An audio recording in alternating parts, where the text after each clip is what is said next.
All right, folks, so today we're going to take another exciting look at this AnyTone radio. This is the AT-588MAX, and it is a single band radio for operation on VHF for 2 meters.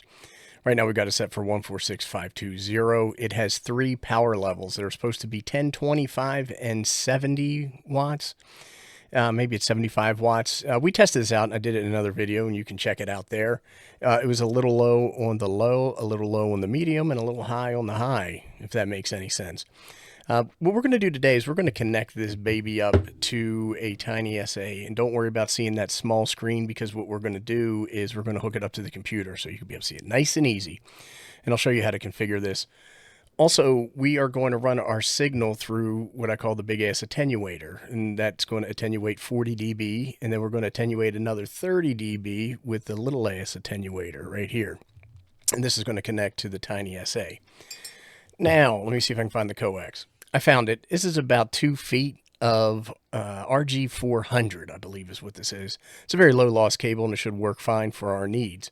What I'm going to do now is I'm going to get all this stuff set up, and then we're going to conduct a test. Oh, before we get started, I did want to say that I was contacted by the fine folks at AnyTone, and they asked if I would review this radio. Of course, I said yes. So that means they sent this to me free of charge in exchange for this video review.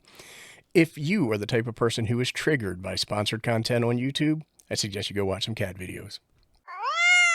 Looking for a PCB partner that delivers more than just boards? At PCBWay.com, you get expert manufacturing, precision assembly, and service that supports your creativity.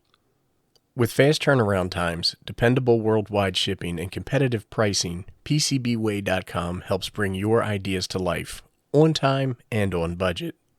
From prototype to production, trust PCBWay.com to power your next project. Visit PCBWay.com today. All right, folks, let's take a quick look at the law.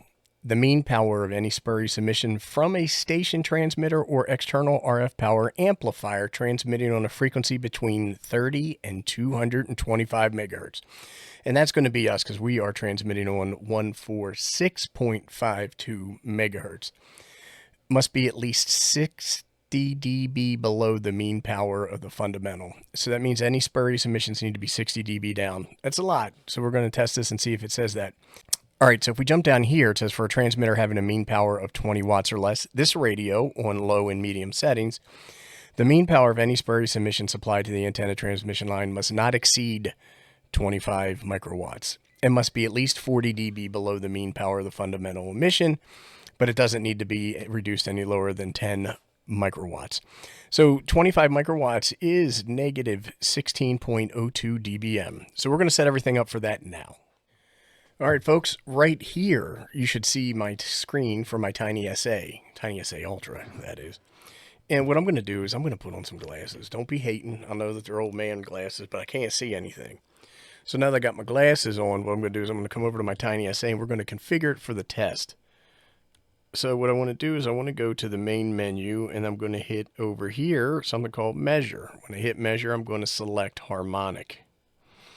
Now it's going to ask me for my fundamental frequency, which is 146.52 megahertz. I'm showing you all this so you can play along and learn how to do this on your own. And now it's going to ask me for the span of each slice on the screen, and we're just going to go with 10 megahertz. And now you should be able to see the screen refresh. Come on, come on.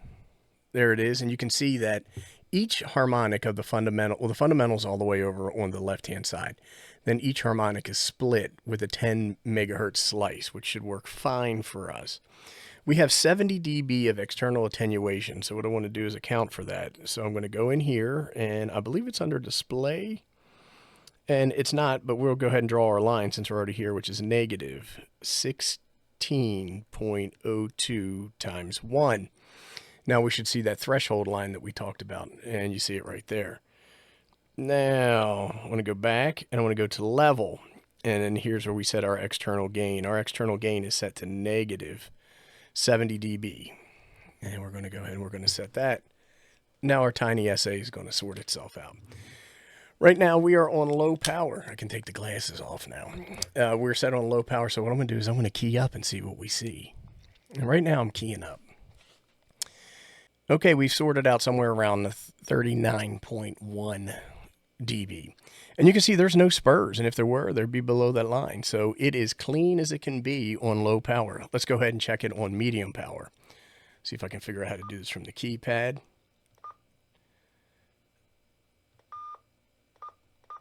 And right now we're set on medium power.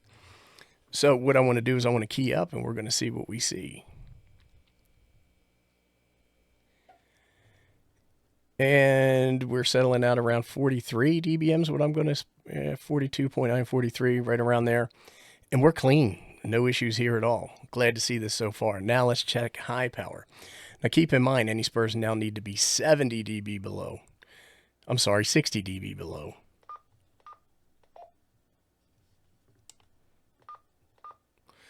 Okay, now we are set to high power. Let's go ahead and key up and see what we see. This is going to come out to around 47 dBm, somewhere right around there. Okay, we're going to have to do some adjustments because we can't see 60 dB down. So if you take a look at our reading, it's at 47, and our line is -10. That's around 57. So we need to see 60 dB down. Let's see if we can make some adjustments.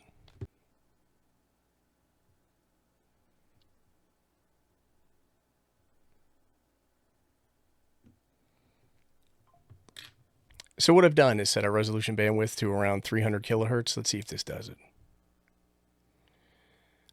And we're getting our reading. I'm keying up. Let's see if this thing's getting hot, and it's not yet.